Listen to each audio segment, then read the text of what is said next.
All right. Monday, August 29th, we got BCS Classic just wrapped up. We'll do a little review of that towards the end of the show. And this week, we're shifting our attention to Finland, a place I had the privilege of going last year through a friend of mine out there, Hannu. And I went to Turku, which is a city, I guess it's in the southwest of Finland. Yep. That's And where it is. That's where we're going this week. And we did the live stream last year with Minna. This is Minna Ajo-Notin. Oh, not bad. Yeah, we practiced this earlier. And her and I did the live stream last year. We're doing it again this year. So we invited her on to give us a little perspective from the Finnish CrossFitting community. She's, well, I'll let you tell people, Minna, what do you, right. What's kind of your position or your role or your experience within the Finnish community there or the CrossFit community there in Finland? All right. So my day job is coaching. So I coach CrossFit classes. That's what I do. I have my own competitors. I think youngest is 23, 24, and the oldest is 48. 48. I do that. And then I commentate on competitions. This is my fourth year with Turku Tuomiopa iva. I've done several other competitions in Finland. I also had a podcast about, CrossFit in Finland. Very original. That's basically it. Nothing really exciting there, but no. But I think the Finnish CrossFit community, the development of it, especially in the competition scene, it actually like mirrors or echoes a lot of different stories that I've heard as I travel to different countries, meaning that there's been really well run and CrossFit competitions in Finland for over a decade. But a lot of those competitions for a long time were just Finnish athletes. Yep. And I think, and you can kind of help me out if I'm wrong here, but I think that really post-COVID in like kind of the new development of this competition, there's been kind of year after year a few more athletes that are traveling to Finland to compete. Yep. And I think the first ones were in Karjalan Koving, which is in Lappeenranta, for about 10 years or so. And this happened way before I moved back to Finland and I got into the CrossFit scene in Finland. And so there it is. Guys, that's Finland. Turku is on the left and Lappeenranta is closer to Russian border over there. Anyway, so yeah, it's more and more. A lot of good CrossFitters are coming from Finland, and a lot of great competitions are popping up. A bit less nowadays, I feel like, than used to, and I think main reason for that is just plainly putting so much effort into that, like one event per year. It's a lot. For example, Tuomiopa iva has started 12 months ago. So it's not a like a hobby anymore. It's an actual job. Yeah, and a lot of the event owners, organizers, and kind of the head staff, they have roots in some of those competitions that you were referring to from 2012 through 20. I think a lot of them came up under Hannu in his leadership in the Winter Wars, and now they've kind of like we said, on the other side of the world, the lockdowns that we all experienced, they've created this competition and really invested a lot of time and resources into it. Absolutely. Meaning that, like you said, as soon as the 2023 version ended, they are already in the planning process for what we're going to be experiencing this week. Yep. It's a lot. It's not just a hobby job anymore. And I'm glad to see it because it's really important to bring out the possibilities that we can have in CrossFit, especially in Finland. When I arrived back to Finland 2019, everything was very kind of like small and we were in our own corner, but I feel like Finns are finally open up to the world, not just to compete somewhere else, but also invite people to compete here. And of course, there are and have been some pretty successful Finnish athletes on the global stage. Yep. None more so than Joona Koski, and he's very much involved with this competition as well. Absolutely. He's planning the events. Yeah, he's been doing the programming for this competition, the online qualifiers, the live events. And last year we had a chance to have him guest commentate on one of the workouts. We may be able to have him do that again this year. Not sure everything he has going on during the competition weekend, but we'll definitely talk to him at some point, whether it's on the stream or not, and get his perspective on this year's version of the Turku Tuomiopa iva. And in the process of running up to the competition, they teased us yesterday with the event names, and then they dropped, I guess, 4 or maybe 5 scores. 4. But the one is a 2-part workout. Oh yeah. So 4 events, 5 scores. It looks like that we actually have information on. So we're gonna do a little. Maybe we can just PC show the schedule from yesterday that they dropped. So this competition is actually a 3-day competition for the elite division. This is cool. Watching Turku last year helped me pick Mirka Henriksen for my winning fantasy team for Madrid. There you go. Nice. And on Thursday, it's just the elites that are competing. We have this workout called The Grind Begins. It's no spectators, no announced location. It's a 5-hour time slot that they're advertising, and so we can assume something long. Bikes are Canyon Bikes is working with the event. There's no information otherwise known about this, and this is actually pretty similar in feel, at least, to how the competition started last year, where we went to a separate location on the first day for an offsite event. Minna and I were there talking to some athletes, obviously watching the competition, and then we did something in post-production. And I just think in general that that's a pretty good plan for most competitions, is if you're going to have an offsite event, especially if it's the first event, it's a big hassle to set up a full broadcast, and then to go to a separate location and try to do everything that's involved with that is like twice the undertaking. So having some kind of plan to go offsite is really cool for the competitors, and then to also do something that's like reasonable in terms of capturing the action and post-producing something to tell a little summary of it as maybe an entryway into the rest of the competition. That just makes a lot of sense to me. Yeah, and last year the venue was very cool. We were at a velodrome, and they weren't just biking around the velodrome. They were also walking around with some kettlebells. Yeah, that farmer's carry at the end of that workout was very difficult. And so we'll be looking forward to seeing what is in store for the athletes here. We, because Canyon Bikes is a presenting sponsor, we can expect some biking. If you are a fan of Joona Koski and you've been following his off season, he's done an extensive amount of biking this year with his buddy Adrian Moonweiler, especially all the way to Norway. In Norway. Yeah. So that could be a fun way to start the competition, but really the action is going to pick up that you can be able to follow along with. And for the other division, which is the RX division, they have elite men, elite women, and then also RX men and RX women. And that's going to take place on Friday. And so we saw this Friday schedule yesterday also. And the RX division gets to start with the same title of workout that morning, and it's going to probably be in the same offsite location. And then at 1:00 local time in Finland, the competition at the Ylä-kenttä, which is a prime. Close. It's so much. Ylä-kenttä. Ylä-kenttä. Yeah, I mean, it's better than last year, that's for sure. Well, thankfully it's at the same location. I can use like the words that were so difficult for me last year to learn. I can, be better the second time around. And then you see they have here, the elite will start the competition, and then the RX actually have 2 back-to-back events there. So they're going to have a big day for the RX division with 1 offsite event, 2 back-to-back events, and then the elite will wrap things up at night.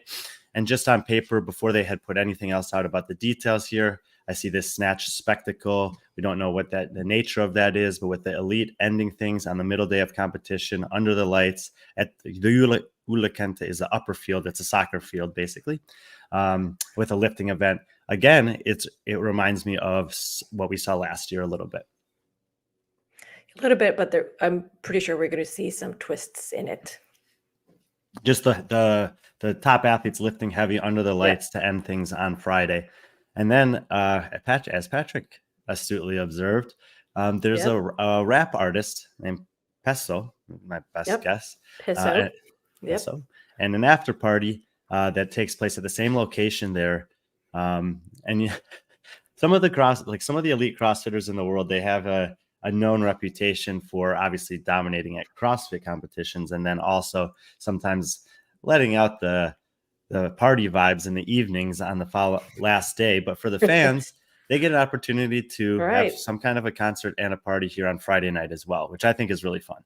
It is. And to remind you that this is actually, we're not just talking about a CrossFit competition. This is a CrossFit festival. So there's food trucks, there's stuff to buy, stuff to test out. There's Miscellaneous is there with their open gym area, and there is different type of workouts throughout the day. So it's not just like sitting down and watching other people sweating. You can sweat as well.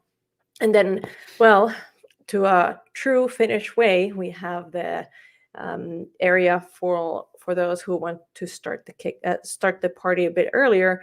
There's the party zone, which I could translate it to, and it is actually quite nicely put next to the field. So if last year shows the tune for this year, the party is hot throughout the days.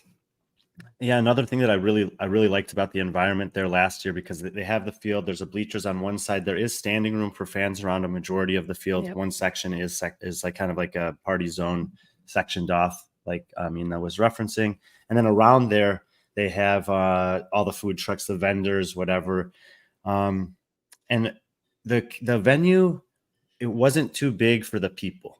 Like the venue, it felt like it was packed, and it really was busy. And during the competition, whether it was RX or Elite, there's people lining the rails. There's people. The stands are relatively full.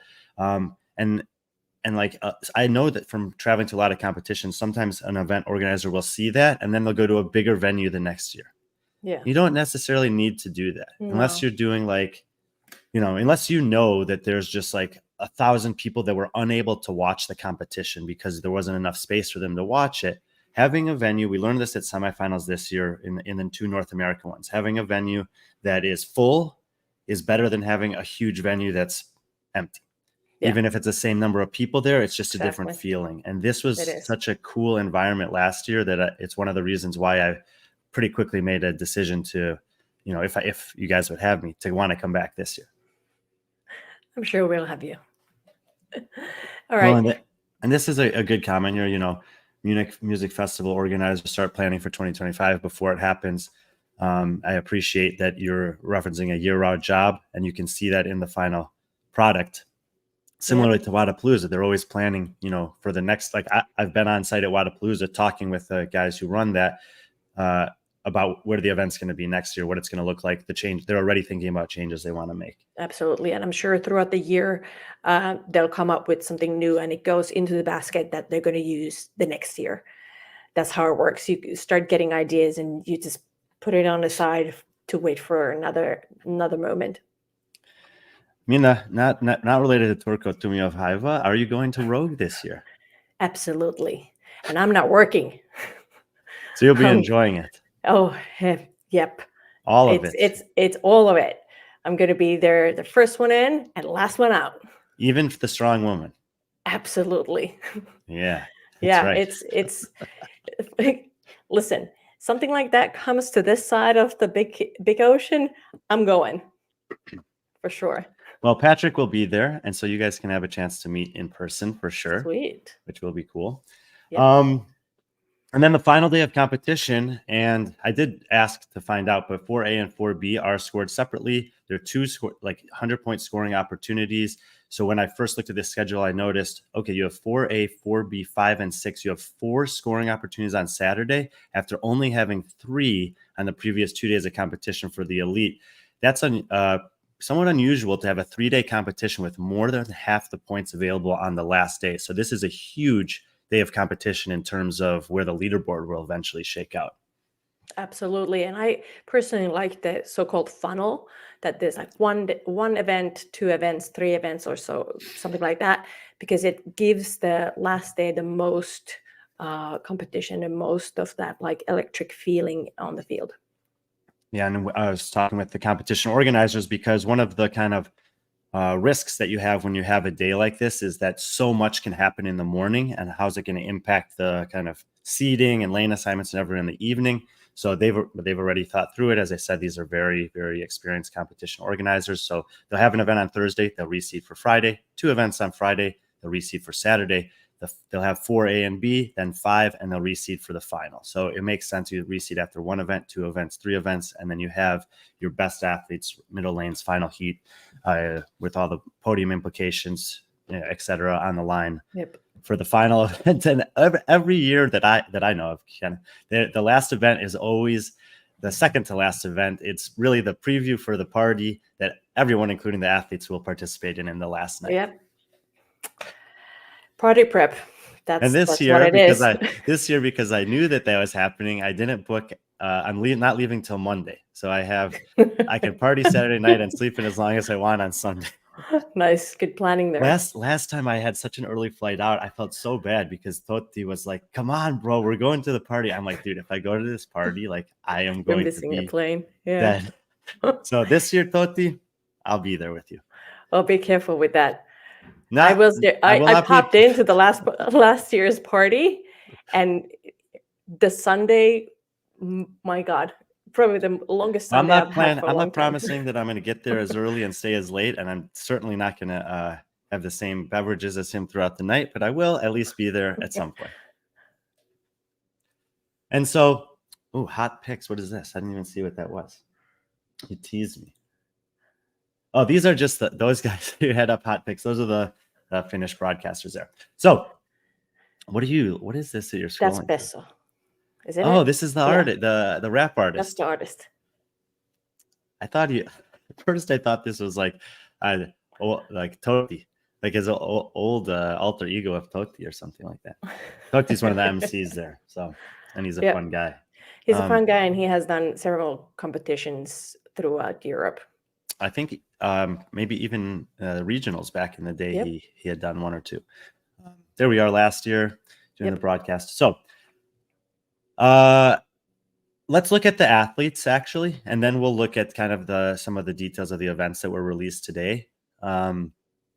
This is one of the cool things about kind of what we've been doing with B.Friendly Fitness is that we have now sometimes athletes who reach out to us and ask about competitions that are taking place in different countries, especially around Europe, where it's not that difficult to necessarily travel to a different country in terms of airplane fares.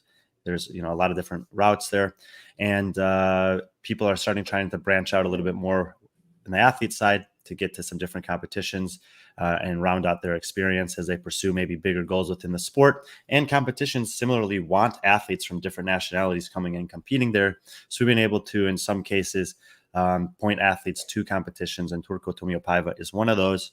And so we start with the women's side here. There are a majority of Finnish athletes. There were a couple international athletes who we thought may be competing here that ended up not being able to for different reasons in the past couple of weeks. But at the top of the list, we have a prior CrossFit Games athlete in Elena Karatala-Sanohuya, who is, one of the best, if not the best in Spain, almost every year on the female side. And an athlete from Estonia, Andra Moistis, who had a great finish at Waterpalooza. She did well in Madrid last year. She didn't have a great quarterfinal, so we didn't see her in the semifinal competition, and therefore a lot of people maybe don't know her because the game season in general still gets a lot of attention, and if you don't make it and make a name for yourself there, it can be more challenging. But she's coming up for sure. And then you have last year's champion in Mirka Henriksen as kind of the top 3 ladies that on paper I would say are probably the podium favorites here. Yeah, pretty much. There's very familiar names for the Finnish folks, but I could throw in some names to look after. They've competed before in different competitions throughout Europe, and most of them have competed only in Finland. But someone who has competed elsewhere is Mari Lehtoviita. So she has been competing some time, and I believe the latest was in Spain, Tarojan Games. So she's been training quite hard. Lifted 80 kilos snatch. Maybe we'll see something from her. I know a little bit about her background as training. She's trained with, let me see if I say it right, VK Vikings for some time. I'm not sure if she's following that anymore. Another one that I want to point out is Tessa Borodulin. She's young. I think she was youngest one in this bunch, and second one from the bottom there. Yeah. Second, yeah, and has been in some competitions around Europe, and most recently lifted a total of 162 kilos couple of months ago. But yeah, she's young, so we don't know what we're going to see this weekend from her. But yeah, there's a few. There definitely are a few young Finnish athletes. Yep. Tessa, as you said, and then Iris, who's only 18 years old, I think are the youngest two on paper. And then another athlete that is potentially worth just keeping an eye on. She was fourth place here last year. Is Natalie Ulias. Yep. Who I think she lives in Sweden with now. But she's really good on the long endurance style of events. I know her. Actually, I got a chance to train with her in Sweden last year as well. Sweet. And she's definitely been putting in the work, consistently on the strength and the gymnastic stuff. And so the field, when everything kind of shakes out, the field is similar, I would say, top to bottom. We lost a couple of the top girls that were here last year. We've gained a couple other international ones. Yep. And so I think she's definitely going to be in the top 5, potentially hunting a podium spot again this year. And she's an athlete that outside of Scandinavia, you probably are not familiar with, but could have a good weekend. I want to throw in one more name, Turku Ajo. She was in French throwdown for the semifinals as a part of a team 10K capital, alongside with Nestori Nuutinen, Anton Hassel, and Iris Rosenloff. So I'd keep an eye on her since she has big floors underneath her belt. Interesting to see how she's going to perform this weekend as an individual. Yeah, that'll be cool. And one of those guys is also in the men's field. Yep. And the woman you mentioned was the demo athlete for all the qualifiers and also the main event. And she's I've known her for the last couple of years as well. And she's got some team experience similarly. So that'll be fun to see Turku out there on her own. Yep. Mirka Henriksen, who won this last year, she's more well known internationally from her success on the team side of things as well. Has been to the games with, why am I drawing a blank on their team name? Because they changed it. So it's Team Portti. Yeah. CrossFit Portti that has been to the games, had been to the games with the same roster several times. Yep. And then, as CJ said, she didn't only compete in Finland as an individual last year. She also did in Madrid, in Spain, where she had a decent finish. And so let's see if Turku can have a kind of that similar transition and have some success on the individual side. Yep. About Mirka, I know little birdie told me, also known as social media, that she's doing like a partner competition later this year, I think, as well. So she's testing the waters, definitely.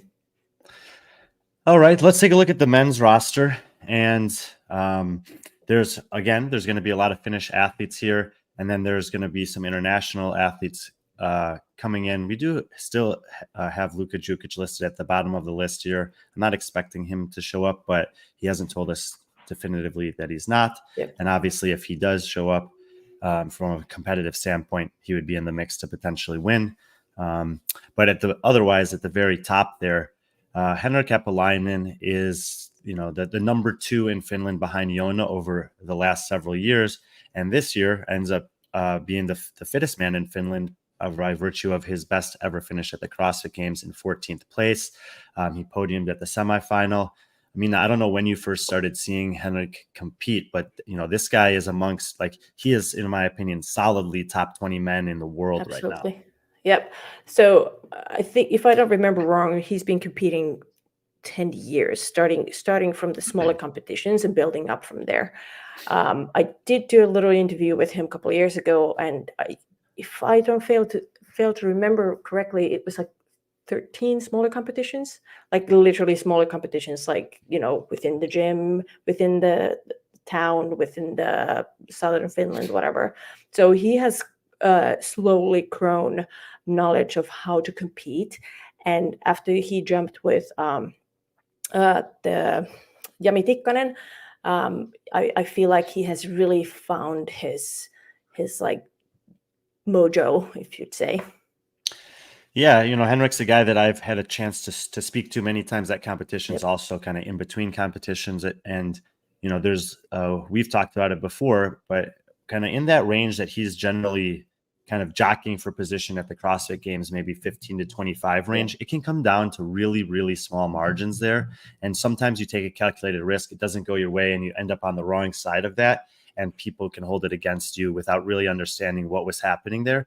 This guy is just one or two perfect things away from having had several top 20 finishes at the games in a row now. He seems to have a higher level of like perfect execution at the semifinals, and that's why we're consistently seeing him podium at the European semifinal. And he's 29, which like I want to say like only 29 at this point, because you said he's been competing for up to 10 years, which means just like Jonna, he started competing before, when he was not even 20 years old. And when you start racking up all those little competition experiences that you've referenced, and then we put it in context against guys like BKG and Pat Vellner and Brent Fikowski and Jonna, et cetera, that have been competing for that long, they are still getting better even as they inch towards and go past 30 years old. Yeah. And this would have been Jonna's 10th year, I think. So that's at the games. And now we're talking about Henrik being at the games only a handful of times so far. And then doing the Rogue Invitational, I think, was it once? This was his fourth time to the CrossFit Games. And I'll just make sure. He had two Rogue Invitational appearances. There we go. Not last year, but the 2 years prior, 2021 and 2022. And so obviously he's going to be a threat to win this competition. Absolutely. But it's not going to be necessarily easy. Not only is the defending champion in the field in Ludwig Hansen, and I would say Ludwig is pretty solidly been the third guy in Finland. The first year when we had strength and depth and lowland semifinals in 2022, like he was making a push throughout most of the weekend to potentially make it to the games. And that's when he first bumped onto my radar. And he's also linked up with Jami Tikkanen in the training plan. He's regularly doing qualifiers and training alongside Apalainen and Jonakoski and BKG. Basically, he's putting himself in an environment where he can train against the best as he tries to improve. And he's also one of the smartest, like literally the smartest athletes that you're ever going to meet. Absolutely. Every time I've asked him anything, any tips for the open that I could, give for the class, and I get elaborate, whiteboard. Okay, so you calculations, and you do this, and then you do that, and you get to this and that time with this type of pacing and everything. Love him, and he's so down to earth. Absolutely, it's just like Henrik. They're great guys, and you can see it on the field that they're really like know what they're doing. And it's not just on the field but outside. As people, they're great people. And besides these two guys from Finland, we have, I think, 5 other international athletes from 4 different countries that are very good competitors. We know kind of different amounts about all of these guys, but we have to talk about Colin Bossard first. He'll be coming from Switzerland. He's been advertising on Instagram that he's excited for this competition. And basically he has not qualified for a CrossFit Games as an individual, but he's as good as the competitors there for sure. Like if you just dropped him into the field at the games this year, you would never know that he hadn't qualified. And he lost that qualification spot on the final workout, on the final movement in Lyon, France this year. It was really heartbreaking for him and his team and his fans.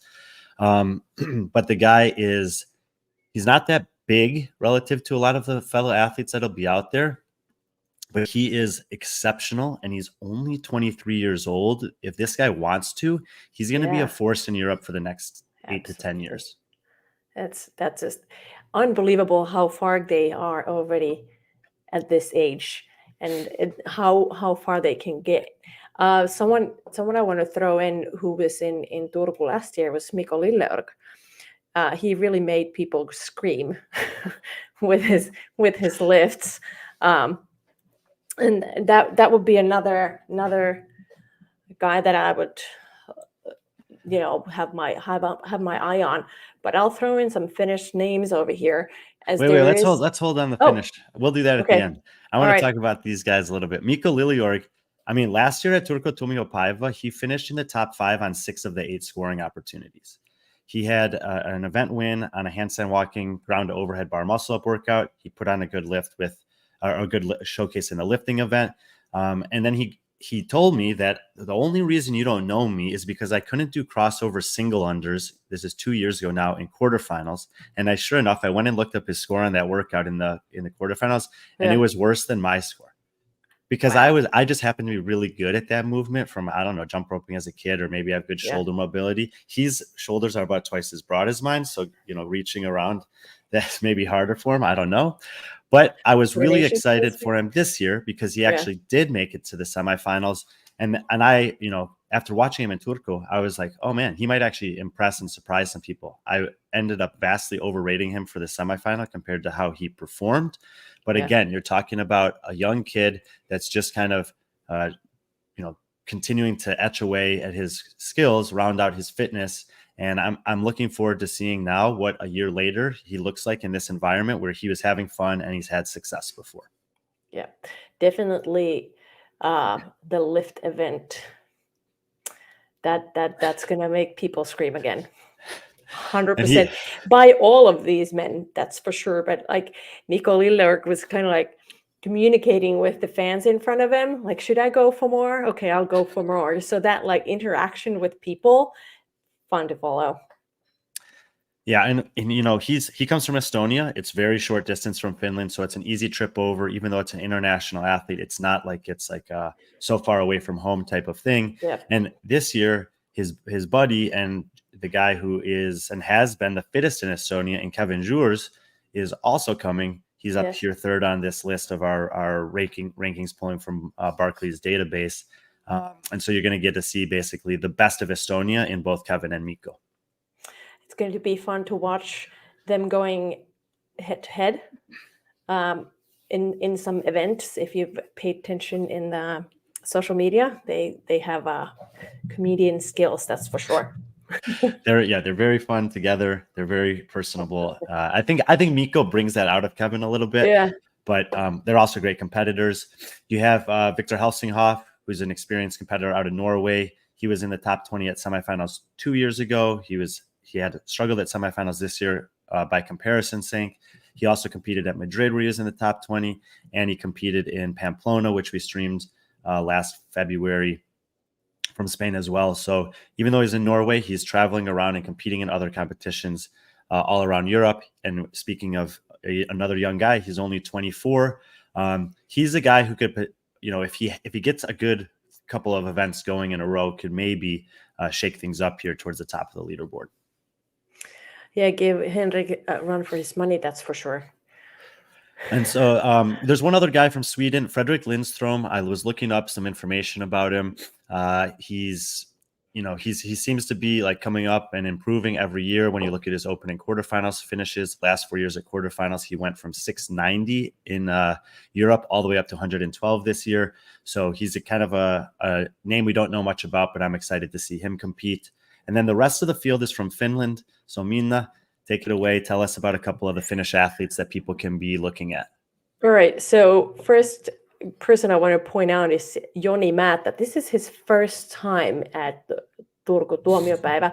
The last years he's been in the audience, and he was 10th in the Open this year in Finland.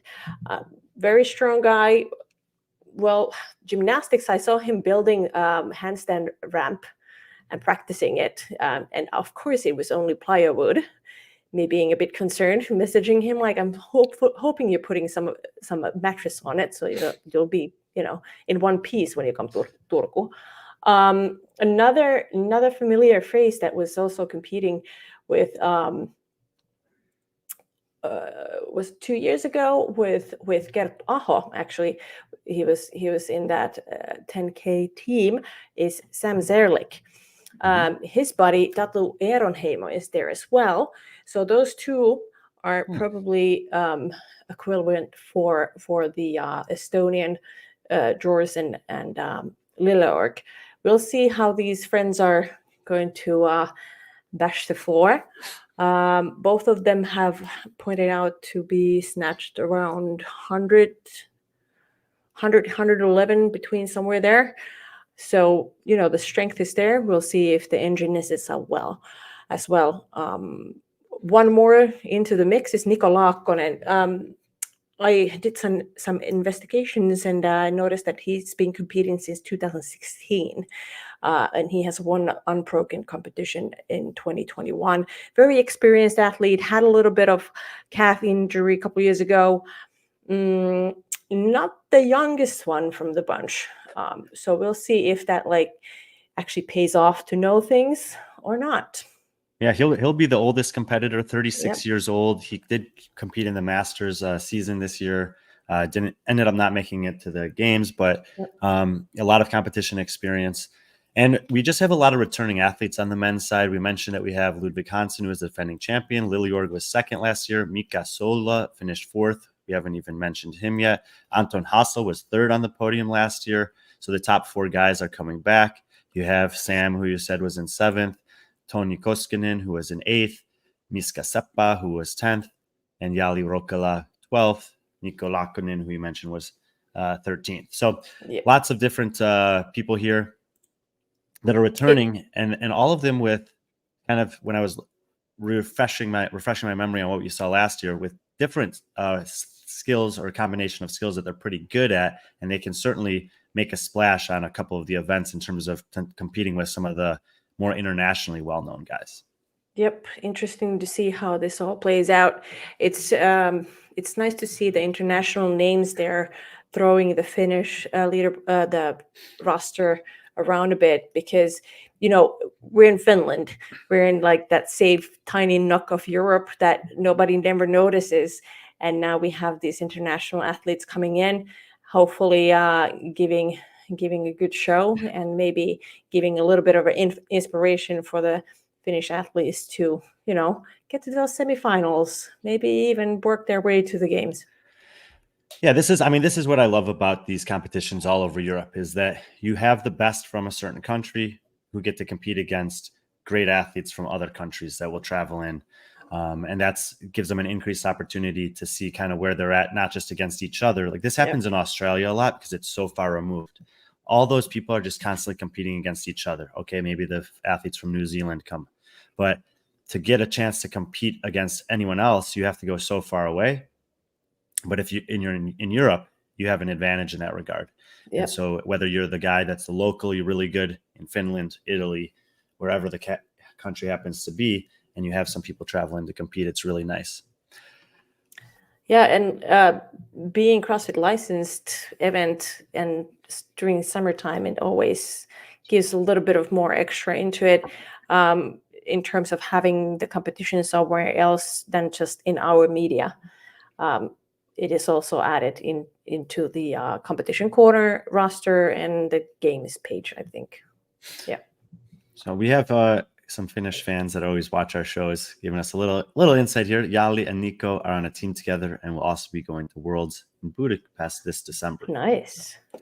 Fans of theirs, you get to see them again a couple months down the road. Now, those are the kind of the athletes. And as we mentioned in the intro, we did get several of the workouts released today. So we can kind of, the first workout, there's still nothing really known about it except that it's offsite event on day number 1. And then the full day of Friday, which is the middle day of competition, it's 2 workouts, are both announced. So for the, do you have the workouts there, BC? We can just start with the morning one, the rope chipper. Yeah, rope trip, rope burner. Chipper, rope burner. Oh, rope burner. We have a up and down pyramid here with 2 different ropes in it, the drag rope for double unders, the rope climbs in the middle. You have kettlebell thrusters and then toes to bar. So this is a a longer workout. We have a really long workout, we're assuming, on Thursday, because they're allotting 5 hours for 40 athletes to do it. And then you have, I think was probably going to be one of the also longer workouts here to start things off on Friday. So you're going to see some of those more endurance athletes potentially get off to a really good start to this competition. And this one is, I feel like, more like grab and go. I hope you have practiced your drag rope.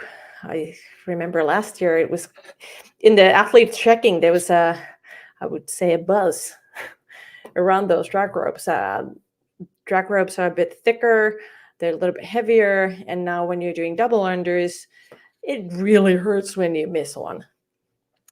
Yeah, and that's I do remember that from the check-in last year, and they will likely have something similar this year where you can try out some of the equipment, specialized equipment like that.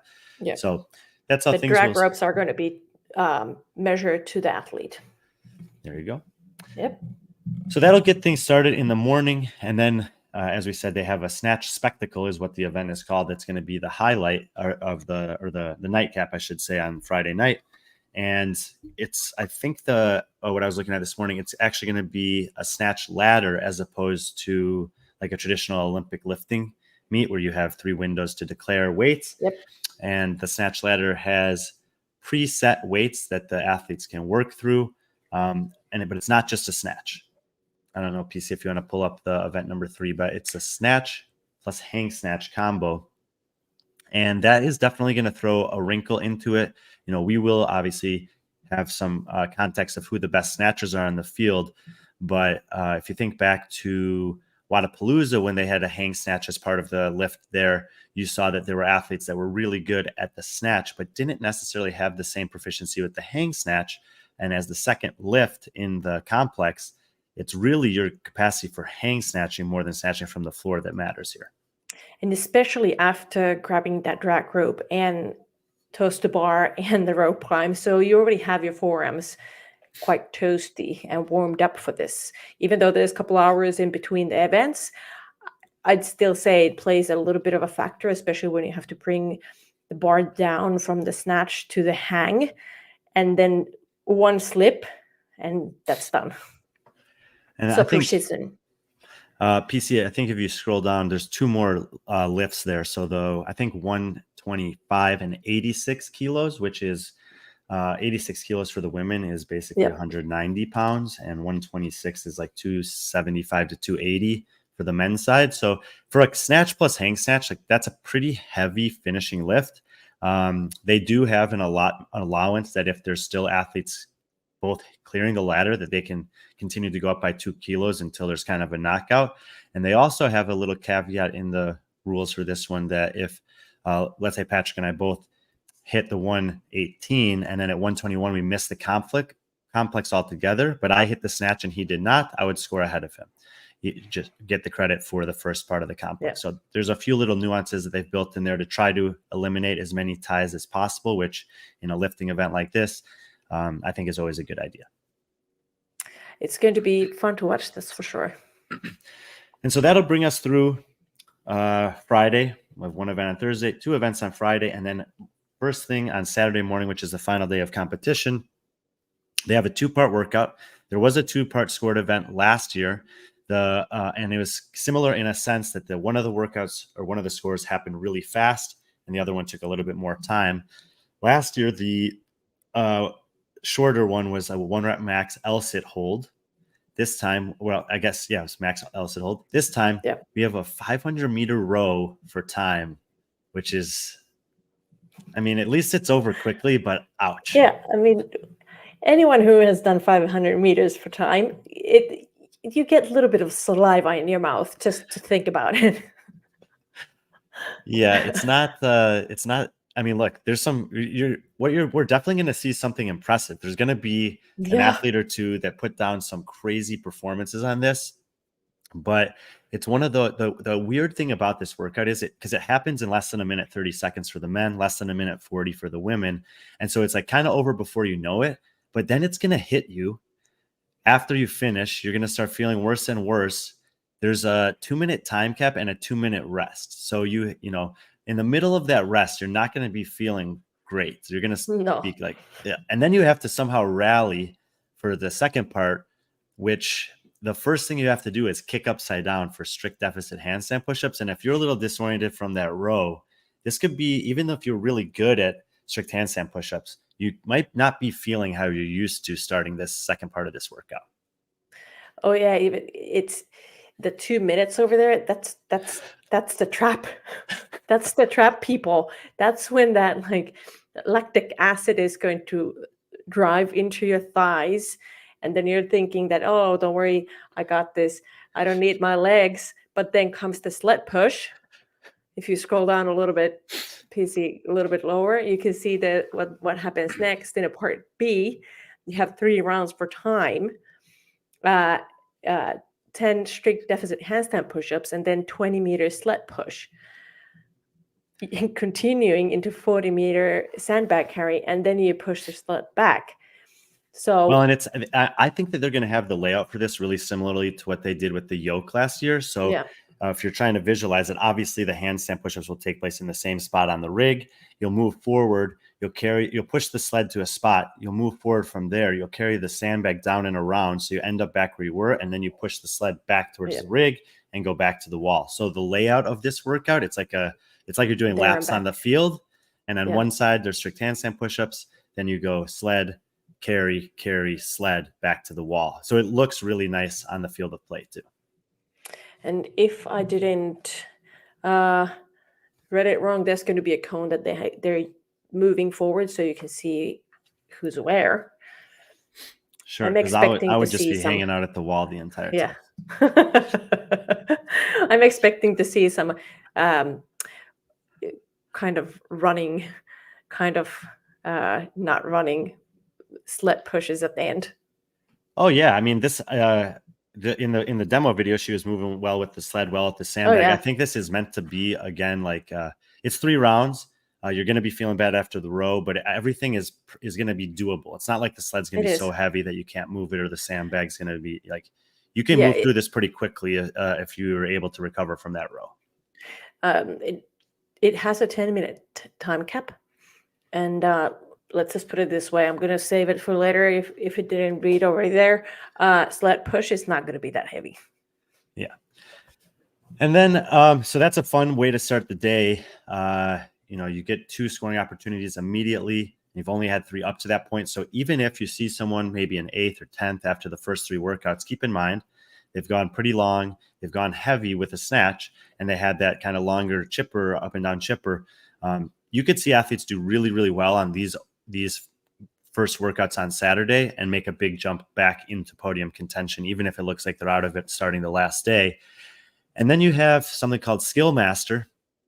And this workout, I think, is where you're really going to see some big separation on the field of play. This is a 15-12-9 of ring muscle ups. So those go down every round. And then the rest of the workout basically stays the same.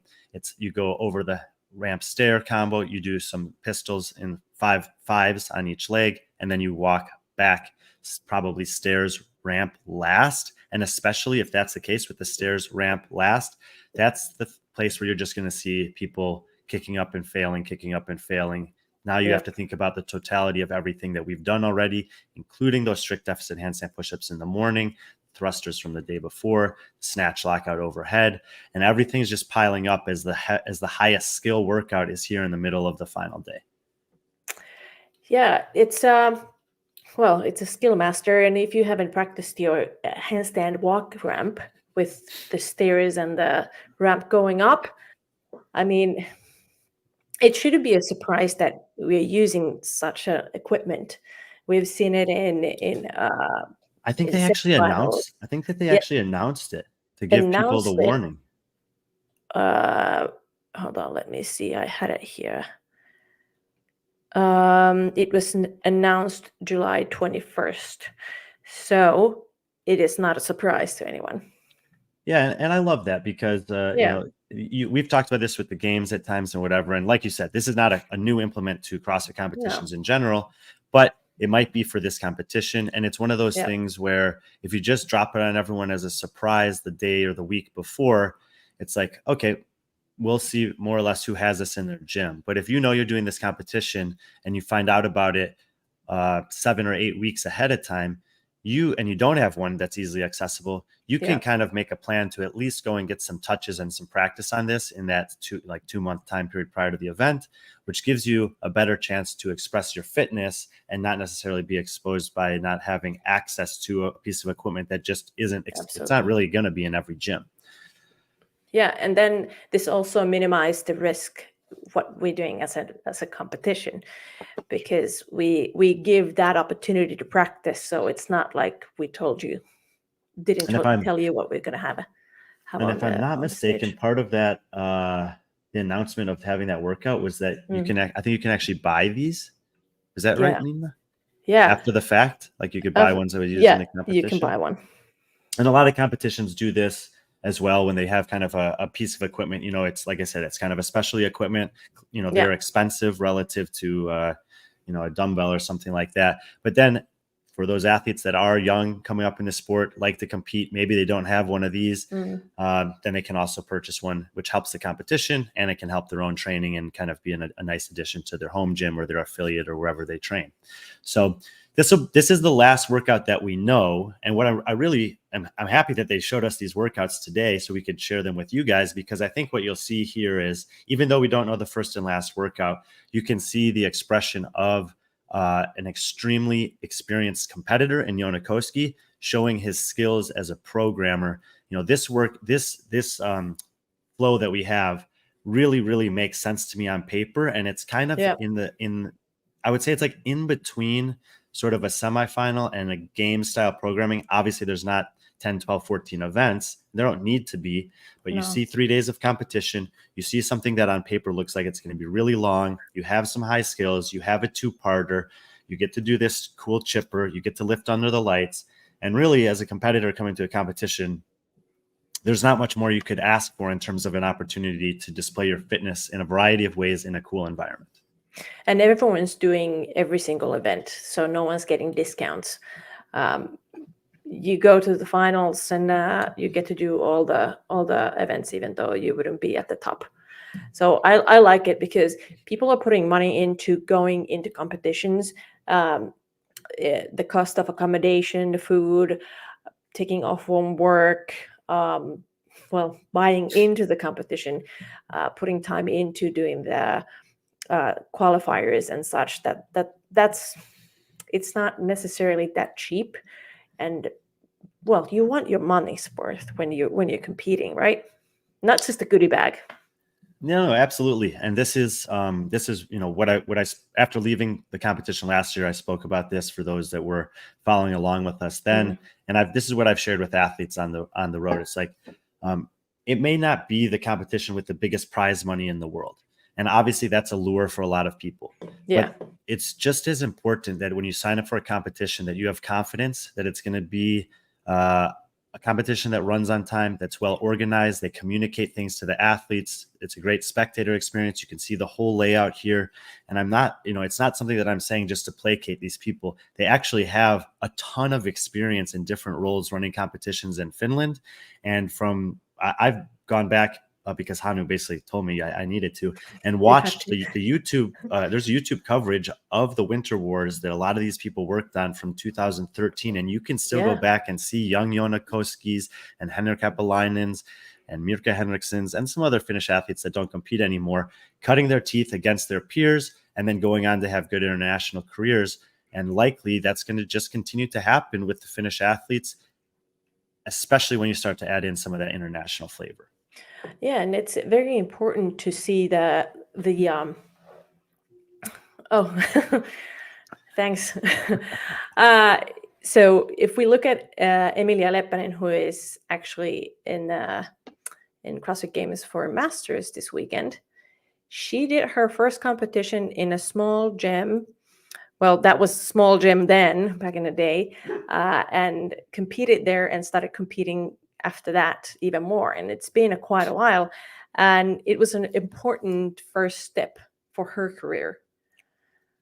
And Emilia Leppänen is the partner of Joona Koski. She was on the podium here at Turku Tuomiopa iva last year. She's been to the CrossFit Games as an individual and a Masters athlete previously. And again, she's just another name you can add to the list of the well-known international Finnish athletes who've competed in competitions like this inside Finland for a long time. And to me, it's really an honor to be able to, even more so this year than last year, I think, share with you guys this competition through the live stream that we'll be doing. Minna, what do we know about how people can watch this? So you can watch it through ISTV. That's like a magazine TV type of thing that we have in Finland, but you can watch it anywhere in the world. There you go, ESTV, and then Ruutu, which is only Finnish local station. Ruutu is like on-demand service, and then we'll have Turun Sanomat. They'll have the stream there as well. But the easiest way to follow outside of Finland is ESTV, which is not this. This is the this is the one. That's the Finnish one, yeah. But we'll throw a link in once we get that. That's closer to the competition weekend, and ESTV will have it there as the live stream, and then it comes out again later the next week. So you can't go back like you could do it on YouTube, unfortunately. So we will put the live links. Yeah. We'll advertise the live links each day, because there'll be a separate one for Friday, then Saturday. They'll be advertised on Turku's Instagram. B.Friendly Fitness will also post the link there each day. Minna's Instagram. So we'll all put the links out there so you can watch them live. And then it's a week later, I think they become available again if you want to go back and watch them. Is what? Yeah, that's me. What are all those bars in your name? I don't know. Like I don't think oh wait, it's a different font that I have on my Instagram, I think. And that's why it turns it like that. Weird. Didn't know that. I'm gonna just pretend that that's like a blank music sheet. Okay, cool. And you can just fill in the whatever notes you want. Whatever want. Notes you want. Absolutely. Yeah. I'm not too could I say active on social media. I'm really trying, but I'm not as active as you are. Patrick, you've listened to Minna and I talk about the Turku Tuomiopa iva for, I don't know, however long it's been. Do you have any questions or observations based on what you've heard from us in the last 50 minutes? No, I mean, all right. It's probably the quietest I've been on a show ever. Really? Because, well, you're the expert here. So I always find it great whenever Brian can find someone that knows. I think the last time we did it was when we talked about the Brazilian championships. Was it Copa Sur? And he brought in an expert that knew South America CrossFit. And, obviously this is a event that it's not exclusive to Finland athletes. As you see, there's, we have people from Norway. We have, you have someone from Israel. So, I just think it's cool that it's grown, and being able to watch it grow from last year to this year. It's pretty impressive. It's cool. And I think what you brought up at the beginning is that it's not a CrossFit competition. It's a CrossFit license competition, but it's a fitness festival. And that shows. And I think that's what I enjoyed more than anything, just listening and watching their Instagram, is seeing the stuff that they're planning for fans, whether it be a rap concert, an after party, and then, another after party for everybody. I just think it's really cool. And I'm kind of jealous. I will be in Norway this weekend as opposed to Finland. And I kind of maybe I should have changed my mind on that. I mean, we have special forces doing the the community workouts there, so that's going to be awesome to watch. I'm not sure if I'm going to go in. I know those guys. Let's just put it that way. Well, I might have to talk to you, because that's who we work with. There's the special forces. So, all right. The contact I have, that's great. But no, that I think I've been reading the comments. Everyone, your expertise in CrossFit in that part of Europe is probably unmatched. Minna, any final thoughts before we let you go? You've been with us for an hour tonight, which we really appreciate. yeah, and as you can see, things are getting darker because we're in Finland and it's 9 p.m. So I didn't think of like turning on lights before we started. Thoughts? Well, I'm super excited. I'm heading out to Turku on Wednesday morning and I'm helping out with the build-up, literally helping out building stuff. And then I'll see you in the evening, and Thursday we're off. Super excited, very pumped. Can't wait to see what the weekend brings in. Awesome. Well, Minna, thanks for taking time on an Thanks for having evening me. there to join us and share your expertise. And we will be getting after the broadcast together Friday and Saturday. So for those that enjoyed listening to Minna and want to hear more of her, you have a chance to do that from the Ule Kenta in a few days. Yeah. Thanks, guys. All right, Minna. See you soon. See you. She's back. PC, get her out of here. I got it. She's gone. She's gone. It's just the boys now. Well, I mean, this comment from CJ, I think one of the things that I've really learned as I do this with more and more people is, and this was like pretty obvious last year when I just started working with her in Finland, is that I don't have to ask her a question. She is well versed enough in CrossFit through her own experiences, the coaching that she does, being on the circuit over there, that I can just say something and she always has a thought. She can always just follow it up. She can always add to it, supplement it. And oftentimes then she'll, say something that will in turn inspire me for the next place that the conversation goes. And when you find somebody like that, it just makes having conversations in general easy. And if they're on a broadcast, then that's going to seem relatively seamless and therefore much more natural for people who are tuning in as well. So she was one of the really great kind of partners that I had in broadcast last year. A lot of times, obviously, I'm doing this live streams on my own, which is it's something. It's okay. But when you get someone like that, it's really good. AHA, are there any new venues this year? The Velodrome was very cool. It seems like the Thursday event is going to be an offsite event at a different venue. But we don't really have any information about that yet. But I would assume it's going to be separate from where everything else is going on based on how it's been presented. I don't know where. Have any of you two heard of the competition Battle the Beach? Maybe it's Battle at the Beach. I feel like I have heard of that, but I don't really know much about it. There's a lot of competition. It was in Germany. Okay. My neck of the wood. Rostock, Germany. There's Battle. I'm looking here. Battle of the Beach. I don't know. I heard of one this summer called Battle of Normandy in France.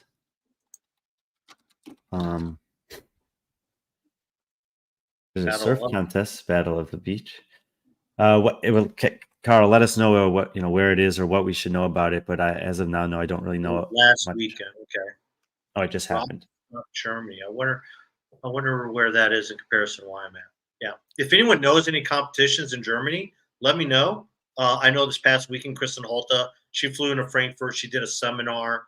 Obviously, at the end of the month, Con and James Newberry will be coming in. I'll be shooting vlogging for them for B.Friendly Fitness. But if you hear anything in the German, France, Polish area, Hungary, let me know.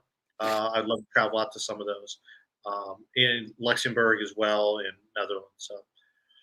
So, Brian, when you said it's like, hey, we'll talk about the competition and then we'll just fill in some news. I didn't realize how much stuff came out today. Are you tracking a lot of stuff that came out today alone? I actually don't know. It's been a pretty. I mean, just so for putting in perspective, like yesterday morning, I got up at 3 a.m. to fly back here. I was home by 1, and tomorrow at 3 p.m. I'm leaving. So I have like less than 2 days at home, and then I won't be back here until I think September 11th is when I'll get back to Charlotte. So it's a lot to kind of squeeze in, to decompress, unpack, do laundry, repack, prep some meetings for this week, do these shows. I'm coaching at the gym tonight. Hopefully do some training. So I'm excited for you to show me whatever's going on that I haven't seen. Well, cool. That's great. No, I feel you, man. The last 2 days, Saturday and Sunday, I had 2 fantasy football drafts. I'm just, no consideration. All my friends out in in St. Louis area have no consideration for me. The first one was the one I think we're on year 15 of my high school buddies. And, it ended up being a 6-hour draft, fantasy football draft. And that's with keepers. So I don't understand. So I was up till like literally the sun came up, and it was terrible. But when you get a bunch of 40 mid high school buddies in their 40s together and you involve alcohol, they're sending me videos. They're doing like 40-yard dashes. I'm surprised none of them are hurt or whatever. They're doing arm wrestling. It was a mess. I'm glad I wasn't there. At the same time, yeah. And then I had one last night, but that one went only 2 hours. Oh, one more fantasy football draft. Aaron taking the Jets to the Super Bowl. I don't know about that, Carl. Man, I didn't think of you as a Rodgers fan, or a Jets fan, but I don't know. We'll see. Okay. The first plays of the year for this time. Yeah, let's see if you get into the second play. All right, first things first. Unveiling of a concept for Waterpalooza, Tier Waterpalooza. Oh, this is really cool. I think Dylan showed me this a layout, the first version of this layout. It was sometime this past year. He's like, hey, we were at a competition somewhere together, and he's like, dude, I just got the first mock-ups of the layouts for the beach in California, and he showed something similar to this to me. So they've just put this out 1 hour ago, it says on your screen there. And so I've kind of been referencing to it like, this is going to be a really cool environment, and now you guys can kind of see a picture of what that would look like. And there's 2 competition floors there on the beach. Obviously, they have a lot of divisions there. The Tier Cup is getting all the publicity because it's some of the best athletes in the world. But for all those that it was open signups, there may still, I don't even know if there's still room to register. But what I think, not only is you can do competitions on beaches, near beaches, whatever, but the way that this is built and designed there, the one floor seems like it has some more stadium seating built up all the way around. And then the second floor, you're going to be working out and literally looking out at the ocean. And I mean, it's a unique place to be able to do a competition like this. You also see all the stuff in the other side off the beach there for the festival type environment. So this is cool. I'm glad they put this out as a visual in case you were like trying to consider if you want to go, especially as a spectator or something like this. It seems like a pretty cool place to hang out for a couple of days if you can swing it. Yeah, it looks. Seeing something like this, I was excited to begin with, but then seeing this, like, it makes me more excited for it. I don't know why. I don't know. Maybe because it just means like it's more real. I love how that the stadium, the stadium on the far left is like hugged against that pier. So it gives them some very great sight lines. And obviously across the street, it's Huntington Beach, and there's a lot of cool like bars, restaurants right across there as well. So that whole area, I think, is just pretty cool. I mean, I think it'll be unlike Miami, where it was just kind of everything was on the park. This is not just the beach, but again, Huntington Beach itself has, their own boardwalk, but across the street, there's a lot of bars, restaurants, shopping right there, which you kind of didn't get at Waterpalooza in Tier Waterpalooza Miami. So I'm pretty impressed, pretty excited about it. So that's kind of cool. So I can't wait to see that, just take shape, how they're building that on the sand. It's amazing. Do we have to buy a ticket ahead of time, Waterpalooza? Okay. Well, we are not Waterpalooza, but do you know this? Yeah, let me pull this up here. So right now, was it phase 2 of ticketing is over. It ended on 22nd, so they're phase 3. So they have single day passes starting at $50. VIP passes, $240, and then weekend passes, $128. The VIP passes, from what I've seen, have been like, I'm not trying to sell VIP passes. Maybe I'm not. But it seems like the best deal because you're getting food and drinks included in that. So it's double of the weekend pass, but now you just get food and drinks included for the weekend. So I don't know about you, but I can eat and drink $240 worth of food over a weekend. I mean, if you think about it. I don't know. And then it also comes with other stuff. Like I said, I'm not trying to hawk it. I always look at value because I'm a cheap guy. But the VIP passes, but cheap. Yeah, just be practical. Yeah. So the single day is $240. Since we're in wave 3 for the VIP 3-day, it's $559. So that includes fees and taxes. So yeah. So if you got into the deal early, then good for you, because I think at one point the 3-day VIP passes were roughly about less than 300, I think. But a weekend pass, you're looking at 128.56, and that includes, I believe, the fees. Yeah, includes $24. Yeah, the 3-day pass, so roughly $35 a day. And then you have the single day passes at $50 a piece. So your values are the weekend pass, and yeah, so that's what we have for tickets from Tier. And If you then and is go there ahead. anything else on Tier Cup? A lot of shit talking between Vellner and a lot of shit talking between Vellner and BKG. If you want to see where that started, you need to watch our show that we did on Friday. It starts then. Poor BKG. I feel really bad that we didn't get BKG on the show. In retrospect, I should have tried a little bit harder. But we didn't. Yeah, but we didn't really know until very Yeah. soon. I mean, things have been developing in terms of the Tier Cup rosters so rapidly since the games, and we didn't know that he was actually the captain until a couple hours before that show. But yeah, looking back at it, I definitely think he would have accepted the invite to come on if he could, and it would have made an already great show that much better.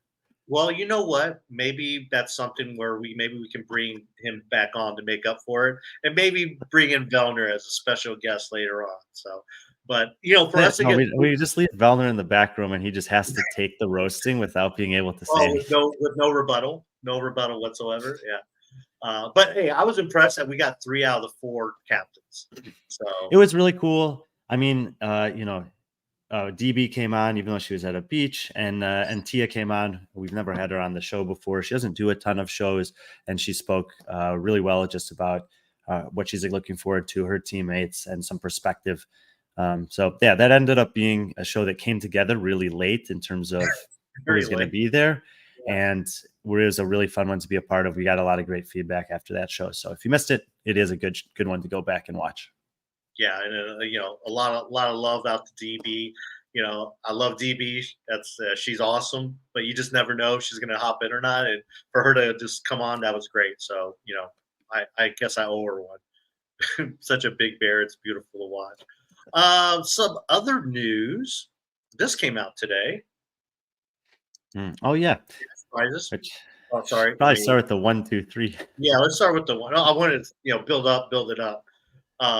Yeah. So okay. So the thing about the cash prize is it hasn't changed from last year. With the top 6, 50, 30, 20, it's the same as last year. However, if you look at the bottom, 70th to 30th. Oh yeah. So okay. 30, so two. Yeah. Last year there were only 20 athletes in the field, men and women. They were all invited. This year, 30 spots available, and there's no invites. You have to do the qualifier no matter what in order to get into this competition. And I'm extremely interested to see what this field ends up looking like post qualifier, or even during the qualifiers, we can see the people who are participating because of a couple of things. A lot of the big time athletes, they don't want to do qualifiers. They feel like they should have already earned their way into competitions like this by doing great at the games last year or past years, etc. Additionally, many of the best athletes in the world in CrossFit will be competing at the Rogue Invitational, which is a month before this. Several others, or maybe some of those, will also be in the UK that weekend, competing in a showcase called FitFest, which is not a competition like this is with huge cash prizes on the line. This is still the 3rd best earning potential of the year in terms of 1st through 6th places. After it's a big drop off from Rogue and the games, but you cannot earn money like this. Oh, Waterpalooza as well will be in the mix. But people can say all that they want about that Dubai is fading, that not as many big athletes are doing there. Who cares? If there's 50, 30, 20, $10,000 on the line for the top 4 spots, 5,000 for 5th, you don't find that many competitions in the world where you can get 5,000 for 1st. And now you start to think about the fact that for all the reasons I just mentioned, some of the biggest names who we've seen in Dubai in the past, they may not be here.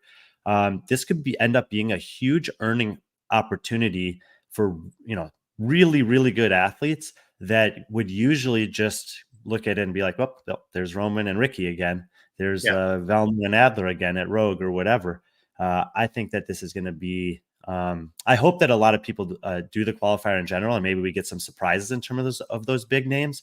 Yeah. But regardless, that's going to be a good competition. They always have a live stream. I'm planning to go back and do the live stream again this year with them, and big cash money, for the top spots. So it'll be fun to see who's in that field. Yeah, but if you're looking at if you read the caption, we're excited now. It's a massive cash prize for this year's competition, but that's not all. Stay tuned for more surprises and prizes coming your way. So we know that, in the past, they've offered what last year was 2,000, 1,500, and 1,000 for the top 3 places for events. So there was athletes like Kyra Milligan actually is someone that she won an event, made $2,000, and I think she made an extra 500 for being there. So that's 2,500 for a competition, and she got more competition experience. Devin Kim is another example who did that. She won an event and plus another 500, and just missed out on.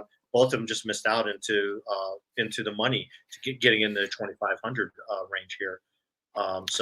And there's not another competition outside of Rogue. Well, there's no competition because Rogue's an invite. There's not. I will say this with complete confidence, and prove me wrong if you're out there. There's not another conference competition with a qualifier where every single competitor is going to end up with money. There you go. And CJ, I like that this entry isn't tied to the CrossFit Games season, even if they have to do qualifiers.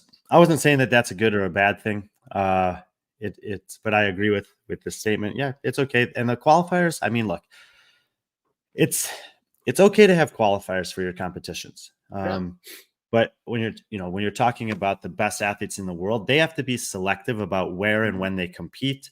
And for many of them, the margins are really small. So having, if they want to do this competition, having 4 months between the games and the time that this is happening, if they're not doing anything else, they can get a couple good training blocks in there and potentially refine some skills and maybe peak for the finals if they want to.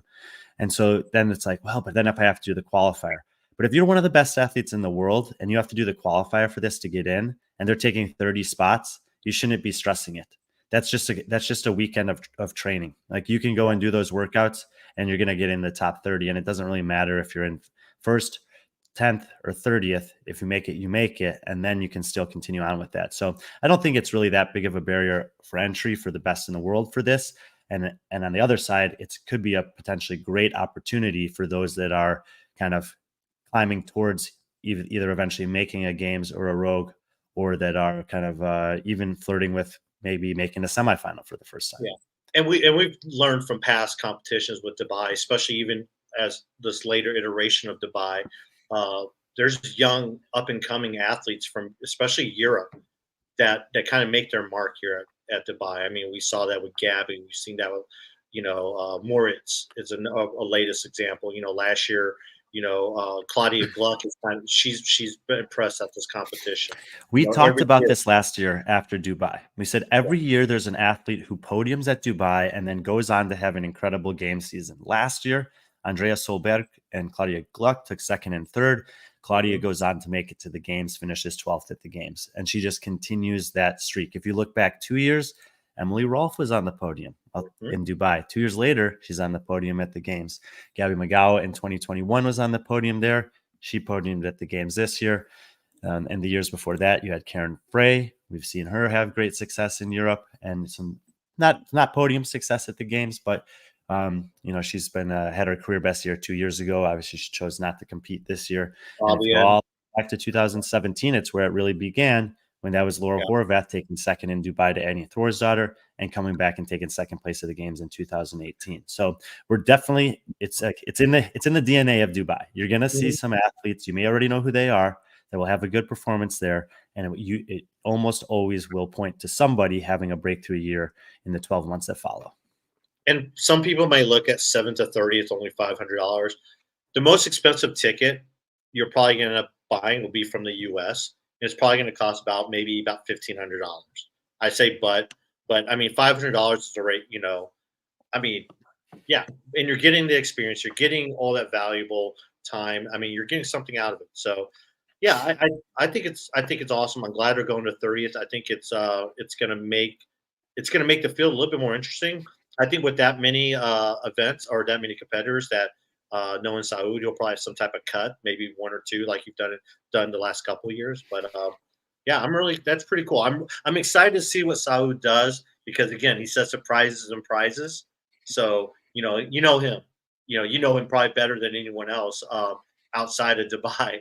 Um, it could be anything with him, and it's usually something that makes a big splash. So he doesn't believe in empty promises.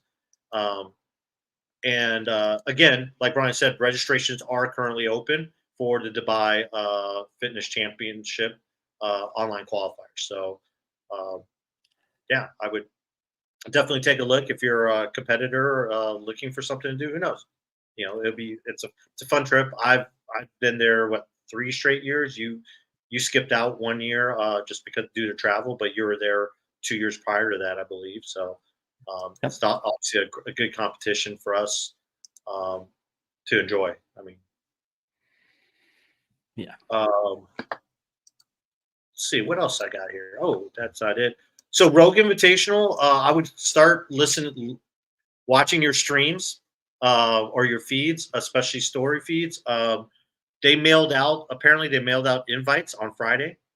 So if you guys are familiar with Rogue Invitational, it's usually those metal plates that say you're invited. It's pretty cool. So you probably might see it as early as today, maybe some athletes posting stuff like, them getting invited. So, looks like they'll invite at And least the top. if you don't want to pay attention to all of the different athletes who are doing that, I think you can rely on the barbell spin to keep track of it and make it public for you. He's Yeah. going to almost definitely going to be on top of that. So that's an easy place to kind of plug in if you're not trying to follow every little detail of that. Sure. And we'll probably repost some of that stuff as it comes around. And but yeah, Spin's usually up to date when it comes to stuff like that. CJ, this is actually this is what did happen. So he says he would love to see a common qualifier for multiple competitions. Maybe there was one during sanctionals. Yes, there was an opportunity. I think that there were 4 competitions. You could pay. They were all the same workouts, and then you could pay basically $20 and for each one, and select how many you wanted to be on the leaderboard for. So of the 4, you could choose 1, 2, 3, or 4. Pay your $20. Up to $80 if you want to do all 4, but the same workouts would count for all of them and then place you in respective places. So you could potentially finish 2nd on this one, 8th on this one, 23rd over here, depending on the depth of the field, with only doing a set of workouts once. And I do think that in general, the competitive community globally could benefit from some of that to some extent, but just the organization of this sport in general is lacking in terms of being able to pull those pieces together. And during sanctionals, there was a group that was starting to rally. And I'm curious to see, especially on the back end of the CrossFit Games this year, if a group like that comes out on the other end that offers something like this again. This is something that popped up. Well, we were originally going to do it, and now you're actually going to be there. So Summit Games, there still are spots available, I believe, Brian, right? I think so. Yeah, I know they've been getting some signups late, but yep, I'll go back this year. It'll be in a new location in Salt Lake City this time. Adrian Conway's doing the programming. I've seen a lot of the programming. They've started to announce a couple of the workouts actually, and yeah, it's going to be a cool competition. Similar field, I'd say, to Turku Tuomiopa iva, where you get some long, some short, some high skills, some grunt work, and a really well put together test over 3 days there in Salt Lake. Speaking of online qualifiers, the Down Under Championship online qualifiers ended. The leaderboard isn't finalized yet, but it's only for elite right now. Elite men, I guess. I don't think they did teams, but kind of looking at the men's list, Ben Fowler, there's Luke Fowler, Morteza. All these guys through the top 7, other than Morteza Sadadkat, and then including Riley Martin, are guys who have top 10 potential any given year in this region. But it is cool to see Morteza Sadadkat doing that. Yeah, I wonder if he'll travel down there for it. That would be cool. Yeah, and it looks like 20. They're keep 20 advance. As good as the men is, I mean, obviously you see Ben and Luke Fowler, who are, well-known names there. The elite women. Have you looked at the elite women list yet from the online qualifier? Nope, first time. All right, take a look at it. I don't know who Jess Green is from CrossFit Chocolate Box, but then some familiar names: Laura Clifton, Brittany Weiss, Julia Hannaford, Danielle Ford, Marnie Sykes, Mackenzie Woodhouse, Laura Yardley, Yeah. Chris Lividatakis, Uh-huh. Samantha Pugh. Mm-hmm. Yeah, Brittany Weiss has been making her rounds on the online qualifiers. I think she also qualified for Crash Crucible. Yeah. And then Jess Green, I'm also not familiar with her. Laura Clifton had qualified for the games a few years ago. Julia Hannaford, people may have seen at Waterpalooza. She finished, I think, 12th or 13th there. And Brittany Weiss, like you said, is a 2 games ago, was on the team that won the affiliate cup. So, yeah. Speaking I of wonder Crash, if they'll do any invites for that outside of it. Typically, individuals they don't, but okay. I mean they might. They haven't in the past, but who knows? The interesting comparison I just noticed between the Down Under and Crash is that on the men's side of Crash, like on the women's side of Down Under, there was an athlete who won, who's much less well known than a lot of the athletes behind. In this case, I've already looked up who Bailey Demena is, and he's been basically inching towards semifinals in the past couple of years, but I don't have a ton of information on him outside of that. But all of his kind of markers on paper are trending up. Still, to win this qualifier, those workouts were very difficult. Yes. JR does allow athletes who I can't remember exactly the rules, but I think if you're in the top 15 of a North America semifinal or a European semifinal, or if you've either podiumed or won his competition previously, or maybe it was like last year's podium plus previous winner, something like that. There's ways to get in without doing the qualifier. And then he takes 10 from the qualifiers. So it's pretty competitive to get in through the qualifier, but you also don't have to go against the people who will likely be the best once they get there. I know, I saw that too. He just missed it. Who knows? I mean, look, there's really good athletes that didn't make it inside the top 10. Lee Sharam, Anthony Yim, Frank Minervia was there last year. I know Ian, Bryson, poor Bryson. He gets Drew I mean, I don't think Drew Women's necessarily competing to like training to compete at the highest level that he once did, but it's cool that he still signs up for these things. Yeah, and then I think I saw Leo, but Leo had 2 zeros there, so maybe he didn't do the workout. But yeah, I noticed some of that, and there were some names, I think at the bottom. Caleb. Yeah. He just basically donated $20 or whatever it costs. So, but the women's side, you brought up the women again. Again, you'll know some women here. Brittany Weiss, again. Hannah Hardy, Allison Wynn, who, again, we're talking about Dubai. She was someone who benefited from Dubai, went to Dubai, competed, and, made a little bit of money. Carson Wolf, we're very familiar with Carson, up and coming 22-year-old. Faith Ferguson, former teen athlete. Madeline Helms, Emma Harving of the Army Warrior Fitness team. Jessica Callaghan, who competed in the games 2 years ago as a Mayhem. Was it Mayhem? Justice team. Yes. Bree Dunbar. And then you have some other names right here. Again, Allie Weiss, 15th, just missing it. And she's still working. She's still, I think, working her way back from the injuries setback she had earlier this year. Ariel Scott Sanders.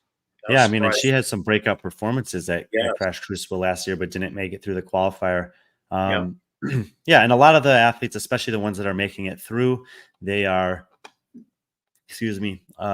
they'll be coming back for second and third years now competing in this competition. And a lot of them are local to the region, South Central or South East part of the U.S. But you do see people like Carson that are throwing their name in the ring and will likely be making the trip out from Vegas. And that's it's similar to what we were talking about Turku Tuomiopa iva. When you start getting people that'll travel across the country for your competitions, as JR has started to get, that's how you know that you're kind of moving in the right direction. Yeah, I think one of the last thing, Allison, you're thinking of Lydia Fish, who was there last year. yeah, Lydia Fish, not Allison, yeah. And I guess the last thing I want to kind of bring up,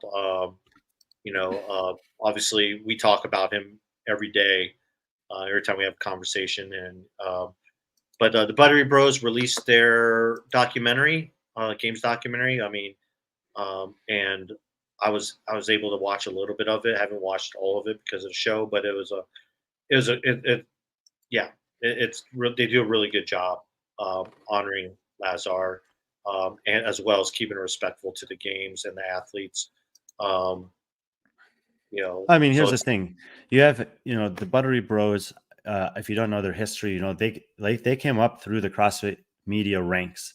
Heber and then Mars were there for a long time. They were instrumental contributors, directors of documentaries up through the time when they, were let go from CrossFit, and then obviously they started doing the Buttery Bros shortly thereafter, and have had great success and really fun and cool lives to follow the last 6 years since then. And what they've become kind of well known for now is producing full length documentaries in less than 2 weeks after having finished gathering all the footage. And if you put that in contrast with the CrossFit Games documentary from 2023, that is still not out yet. So, and we've had this conversation, Patrick and I, many times about, that there's these great ambitions to have cool documentaries told, but then they just take forever for whatever reason in the editing rooms and the finishing rooms, that you maybe never see them, or by the time you see them, it's kind of late. Now those games documentaries will still play and they'll still be good because they're still going to be well made. There's still cool stories to go back and watch. But this is an impressive thing, once again, that Heber, Mars, and the rest of the guys at the Buttery Bros have turned around and put out in a really short amount of time. Yeah, last year they famously turned it around in 2 days. I thought it was 4. Okay. Yeah, 4. It might have been 4 days, but it was like less than a week. They took their time with this. I think a lot of it's because, kind of like a lot of content creators, they just weren't sure what to shoot or, how to shoot it. We had this conversation with Chad, who, Chad Mueller, who was vlogging there about what direction he should go with what he had. And, if the Buttery Bros are kind of struggling with that, then imagine how some of these other people are. And I thought this was really cool. This little thing they put up here. I reposted our story. The first time they actually met Lazar, and there's just Lazar right there.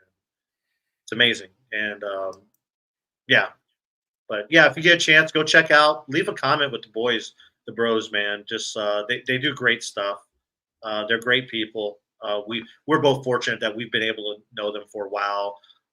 Spend some time with them. I've spent time with them doing so many crazy things, but they're great guys, and they do great work. A lot of reason why people follow CrossFit, are involved in CrossFit, is because of the work they do behind the scenes and making these documentaries and stuff like that. On the subject of Lazar, again, if you want to support Lazar and his family, the support fund's still up. So we'll have the link in our bio as always, or in the description of this video if you want to donate. So we miss you, Lazar. We really do. Yeah, so that's kind of the news, I guess. Yeah. Did you know? Yeah, I don't know. Did I? So besides the Waterpalooza thing, I think you pretty much knew some of that stuff, right? The Down Under was the biggest surprise to me. I guess I was a little bit more in I didn't know what you were going to bring up. Let's just say that.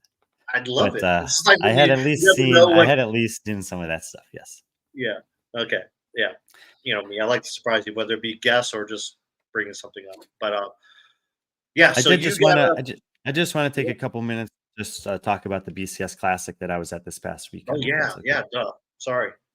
If you didn't get to see, this is not a super high level, big prize purse kind of competition that I just got back from in Texas, but this was the 15th year that Charlie Lima has been putting on the BCS Classic.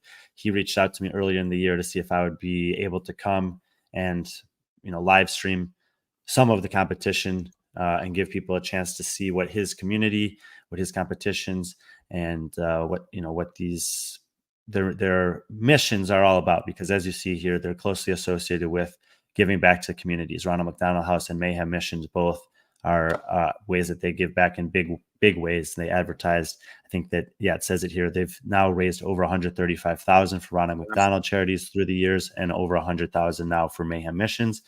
I live streamed 2 things on Instagram. One of them was just a celebrity heat that Rich and Angelo, Charlie and Rory McKernan were doing, which is a pretty fun thing to kind of watch.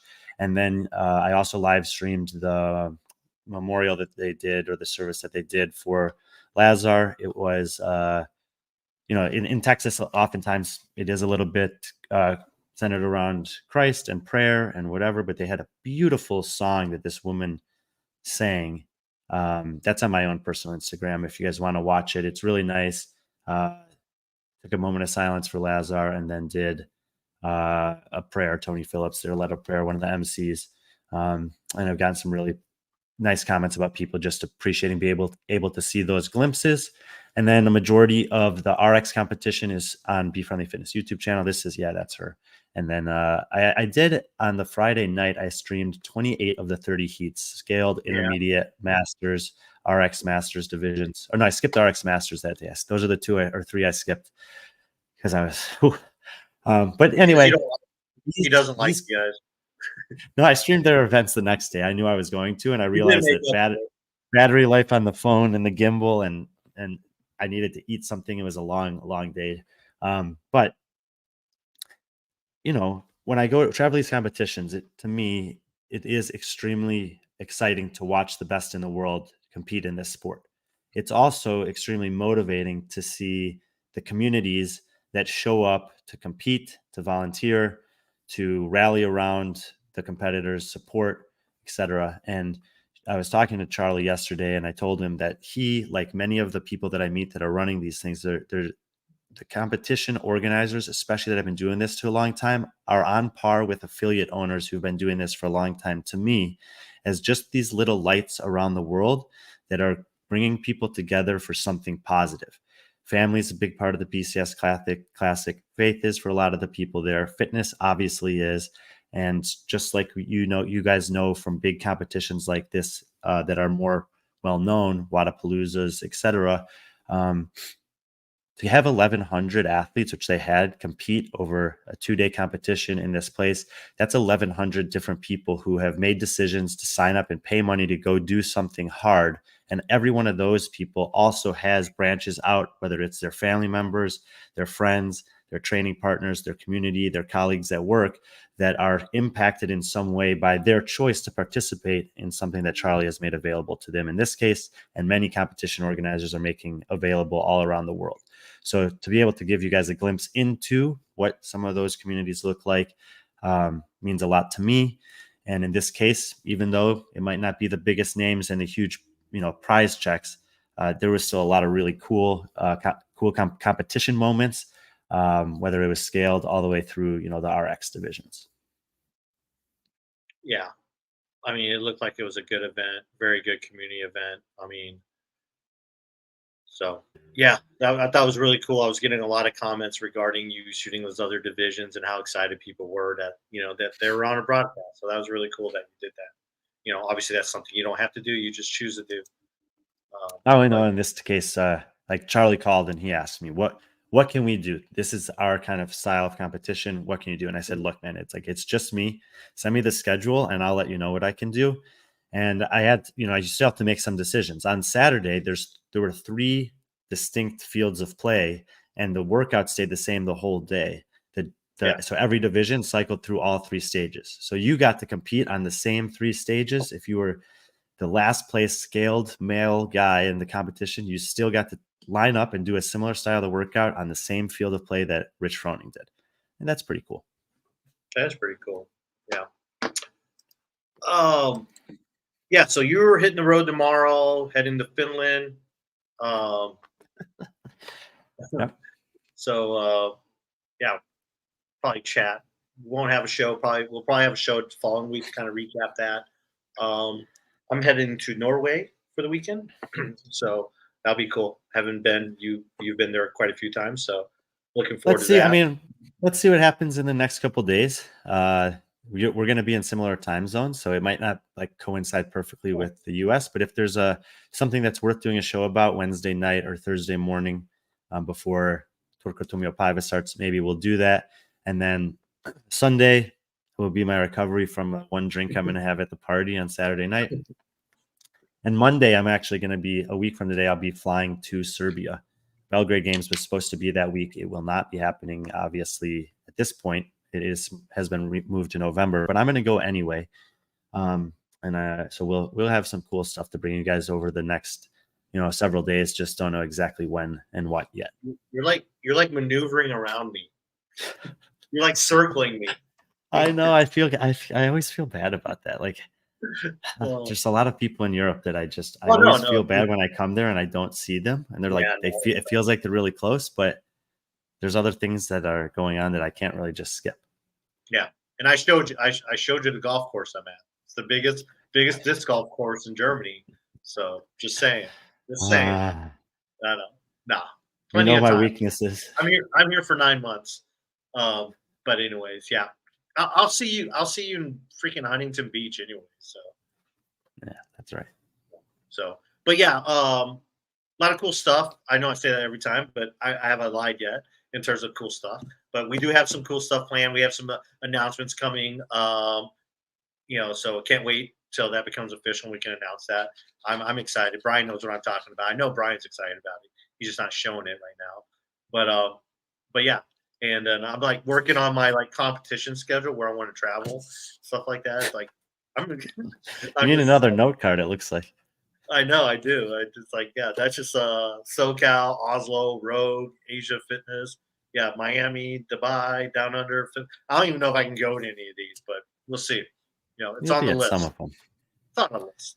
Yeah, dude, you have to go to German Throwdown if you're available that weekend, because that's one that's a big competition in Europe that neither of us or B.Friendly Fitness has been involved in. Have they put a date out for that yet? Yeah, it's known, but it's definitely going on while some other stuff is. They were no, it's the same weekend as Crash Crucible. It's on the October 11th through 13th.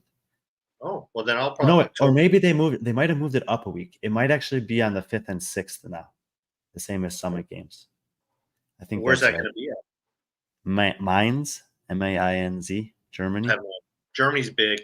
It is. There's a lot of big cities there. I mean, it doesn't get as much like international play in terms of soccer or football clubs, but there are like several really, really big cities that have really well established footballing histories, big stadiums there. Okay, it is October 5th through 6th. There you go, Carl. Thank you. 5 and 6. All right. Yeah, I had made a note here that they switched the dates, so that's right, October 5th and 6th, and we'll update it on our schedule over here. We will add that to the World Tour. That weekend, there's the Marbella Championships in Spain, Halmstad Throwdown in Sweden, German Throwdown in Mainz, and Summit Games in Salt Lake City. I'll be in Salt Lake City. I'm hopeful that PC will be in Germany. Our friend Roger will be in Halmstad. Of course, hosting the competition, and then Marbella. We'll know some people there for sure. That's another competition that I would love to go to and work at. But as you see, there's a lot of in the fall, especially. There's a lot of weekends that are like that. Yeah, cool. Well, I'm excited. This is cool. Shout out to Carl. He's in the comments. Obviously, HCR CBD Athletics. Hey, use friend 20 for 20% off your HGR products. Never far from my side. Never not too far enough. I don't know. Hopefully we'll see Carl. I imagine we'll see Carl in SoCal. I mean, that's it sounds like he may come for a day, at least on Sunday, because he was asking about that, which would be cool. Yeah, and it sounds like they might be at Summit Games perhaps too. So yes, he's trying to petition for me to jump in and work out in the heat that he's in. He was like, "Hey, Brian, there's some open lanes in the 45 to 49." A couple of people are texting me. They're like, "Oh, you're trying to skip a few Masters divisions?" Yeah. Summit Games, possibly Sunday, SoCal. Yeah. Love to see you, Carl. I know we didn't really get to talk too much. He just came off a competition, a team competition. I saw that. They took 4th place with their team out there in the Mountain West Championships. Yeah. So thanks, Carl. Thanks, HRCBD. Again, if you guys haven't tried that stuff, I mean, we're not hawking stuff here. We're using stuff because it actually works. And Brian swears by it. My dogs swear by it. Believe me, I've been gone a month and a half without them, and their anxiety's been fucking kicking in. And so they're they're doing fine because of it. Thanks, Carl, for that. Also, shout out to Strike Movement. You know, one of our newest partners there. Obviously, not newest, but they're going to be probably hanging out with us to at least till the end of the year. So we got some big things planned with them. Keep an eye out. Again, I think we got some cool stuff planned. Um, Brian did one event at Iron Games last year. That's it. That was a unique event. It was definitely not the right one to choose, but Yeah. I actually this is fun when I'm able to do something. I was trying so hard to fit in a workout at BCS Classic, but it was a pretty brutal schedule of live streaming, so I didn't get to do that. Although I felt like I did a workout by the end of that day. But yeah, if it makes sense to, and it's not an intrusive to the actual competition that's going on, it was fun to do that. I also got to do that at Masters Fitness Championship last year for one event. Yes, you did. That was only a 5-minute event. Much better. You did better than that, then. Yeah. But thanks, Carl. Thanks to our friends at Strike Movement. Without them, it wouldn't be possible to do a lot of what we're doing, including the show. But most importantly, thank you for tuning in today. Kind of a longer show to preview one event, but we got a lot of news in there, the last 45 minutes of it. So, again, thanks for being in the comments. Thanks for all the support. And yeah, we'll see you guys soon. And at the meantime, just be friendly, our friends.